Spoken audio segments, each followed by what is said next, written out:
Hello అందరికీ నమస్కారం. Welcome to RR local adventure channel.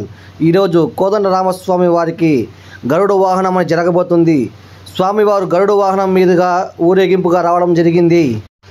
Shri Kodandarama Swamy వారికి వార్షిక బ్రహ్మోత్సవాలలో భాగంగా 5వ రోజు సోమవారం రాత్రి స్వామివారు గరుడ వాహనంపై భక్తులకి అనుగ్రహించారు. రాత్రి 7 గంటలకు ఈ సేవ ప్రారంభమైంది. భక్తులు అడుగడుగునా స్వామివారికి కర్పూర హారతులు సమర్పించారు. స్వామివారిని దర్శించుకున్నారు. భక్తులందరికీ ఎటువంటి ఇబ్బంది లేకుండా దేవస్థానం వాళ్ళు ప్రతి ఒక్కరికి వాటర్ బాటిల్స్, మజ్జిగ అనేది ఇవ్వడం జరిగింది. ఈ సంవత్సరం గరుడ వాహనానికి రామాలయం నందు వేలాది మంది భక్తులు తండోపతండాలుగా తరలివచ్చారు.